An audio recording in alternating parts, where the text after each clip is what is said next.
Back in 2011 and 12, I sailed around the world in legs on a Class 40, double-handed. Class 40s are boats like that one, the one of Cole Brower, David Linger, and other skippers in the event. And at the time, there was no solo event that would sail around the world for Class 40s, nor actually the class wanted an event that would go solo non-stop around the world. They were not sure whether the boats were up to it, and they were perhaps worried about reputational damage in case anything happened in a solo non-stop circumnavigation. And years have passed. Now the boats have been proven a lot more, and they sailed a lot more miles. And so I guess the times were ready. Anyway, when I sailed myself, I certainly would have preferred to sail non-stop solo than with stops and double-handed. Uh, but there was no such opportunity. And at the time of the COVID lockdown, I spent some time writing some sailing-related articles, and not that really I had the opportunity to go and do a race. But then I thought, well, why not create the opportunity for others to do it? I wanted to create something that could give everyone the opportunity to take part, but not be penalized by the available budget. Because if you create an event where you have all the boats that start on the same date and are of the same type, it's quite inevitable that the bigger budgets will chase the faster boats and will have a definite advantage. That's unfair on the sailor because that's just a financial discrimination. Um, and it's also not that much fun for the public because, well, obviously the faster boats will win and the slower boats will come later. And then no one looks at the corrected results. In the format that we created, we tried to apply the handicap at the beginning by staggering the starts.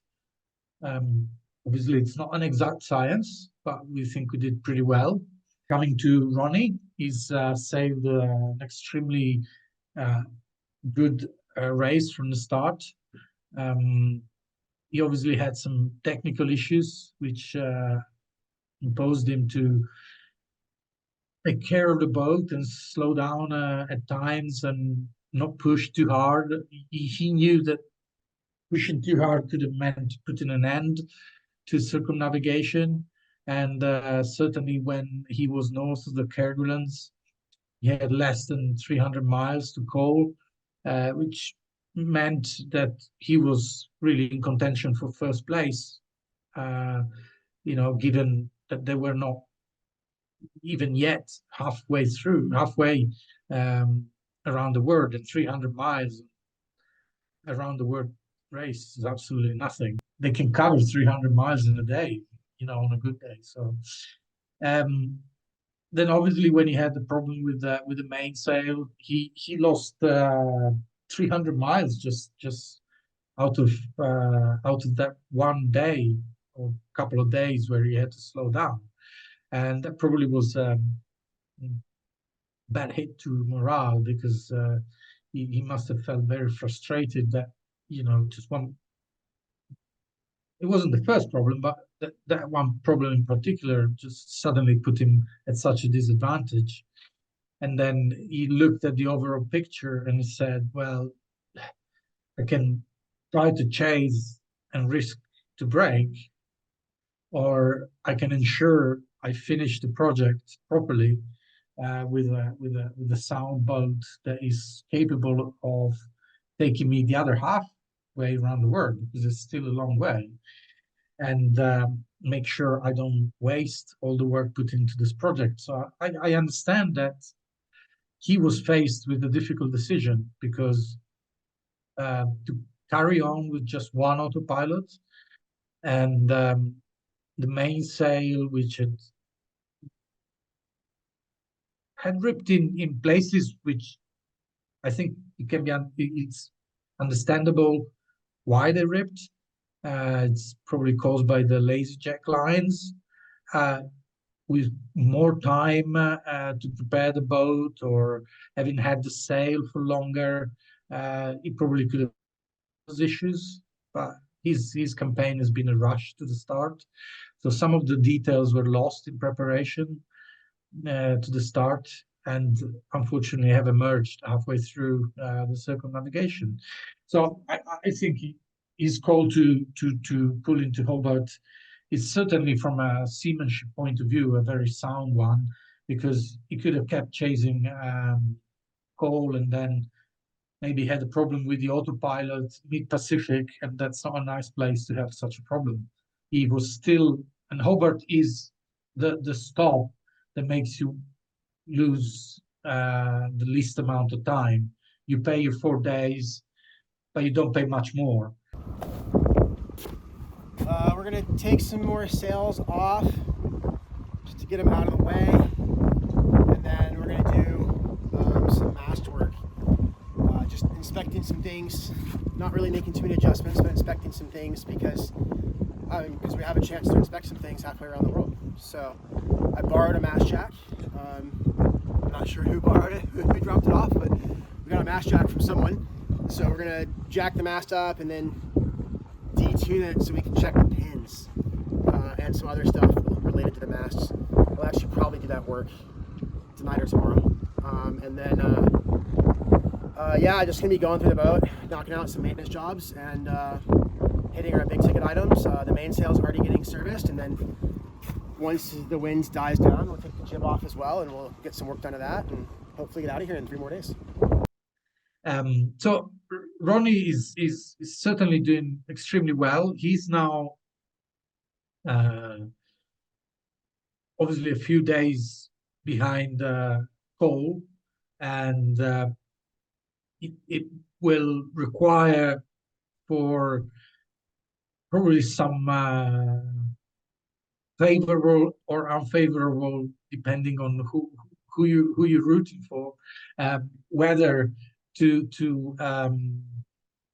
change the cards for first and second. But many events in the past have shown that the South Atlantic, the stretch to the equator, is full of potholes.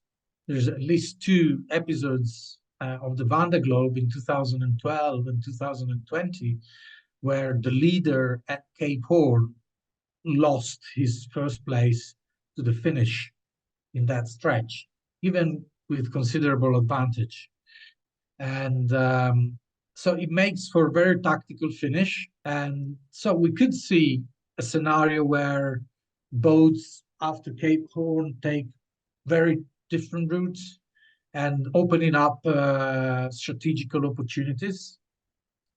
Even then, if that doesn't happen, we have Riccardo Tosetto on his class 40, Francois Gouin on his class 40, Andrea Mura on his open 50, and Ronnie on his open 50, that are really, really close together in terms of expected finish time. We're talking 3 days between the 4 of them.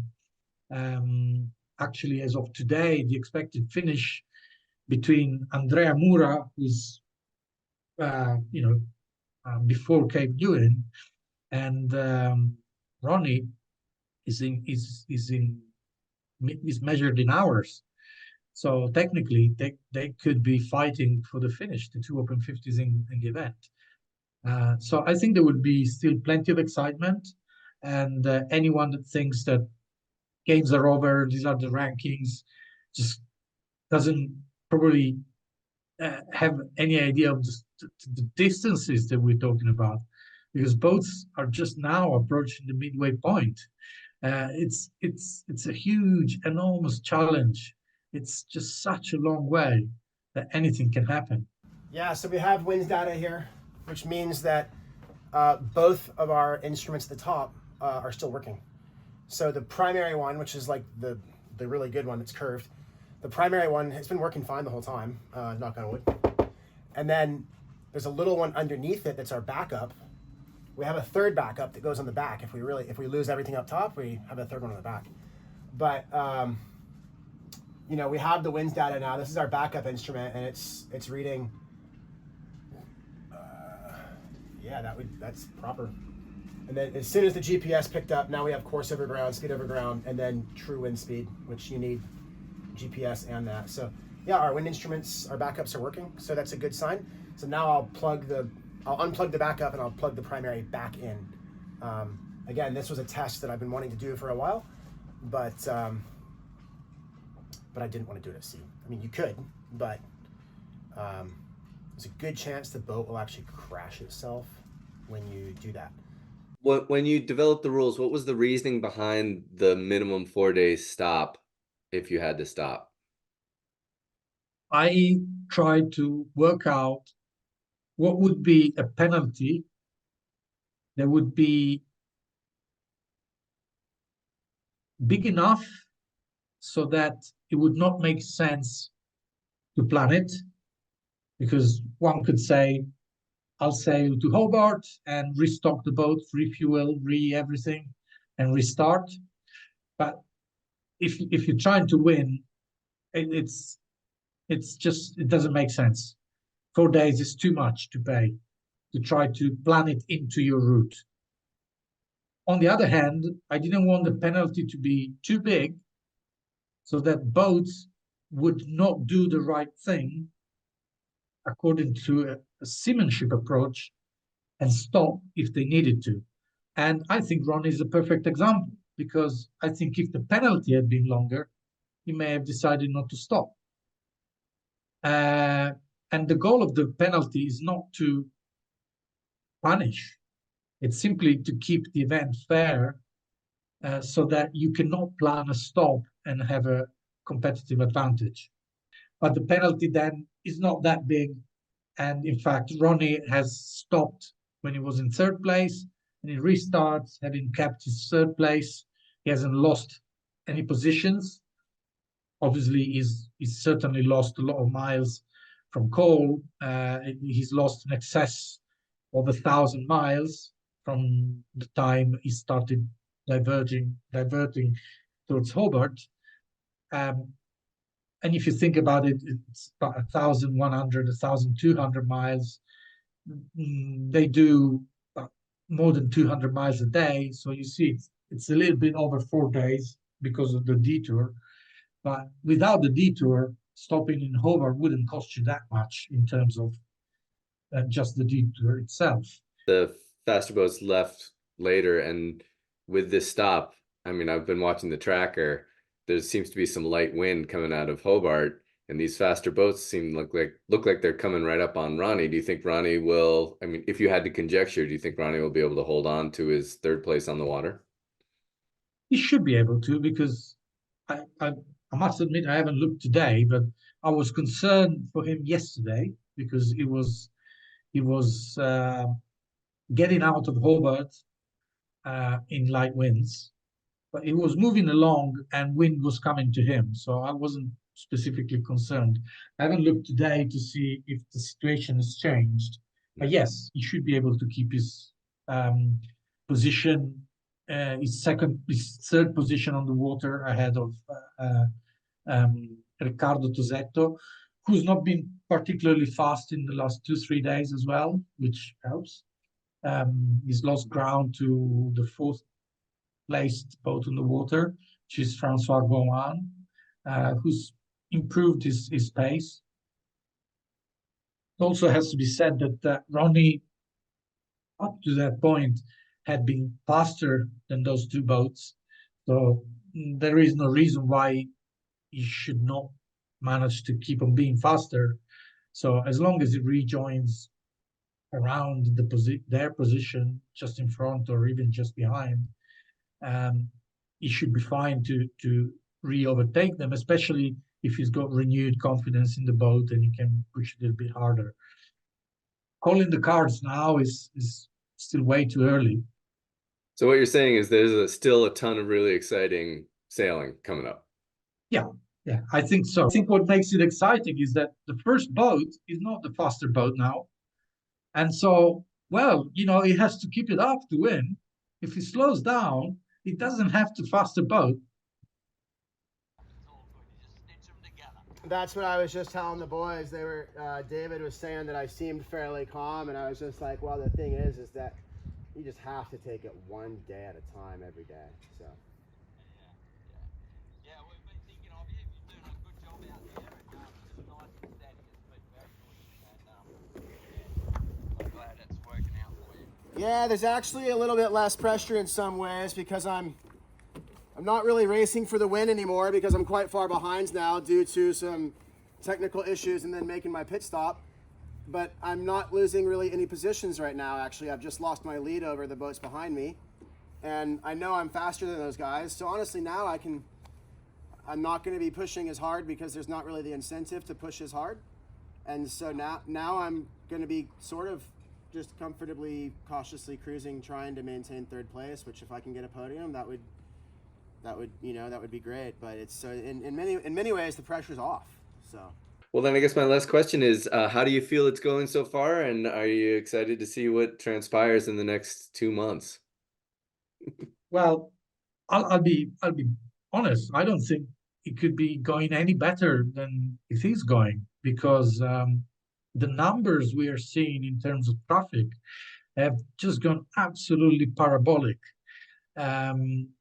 We've seen a huge spike in following from the United States. We have lots of followers from the United States, Italy, France, the typical, the countries of the competitors.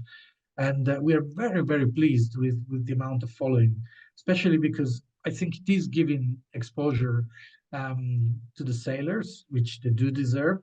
And actually, that's one of the things that Ronnie told me just getting out of Hobart. He said, Marco, everyone knows about the event. Everyone is following It's it. a true feat. It's a true feat. And I get Ronnie's a little bit of sadness having to stop, but he's still doing pretty amazingly well, I think, given his I think experience he's as well. proving 100% his worth.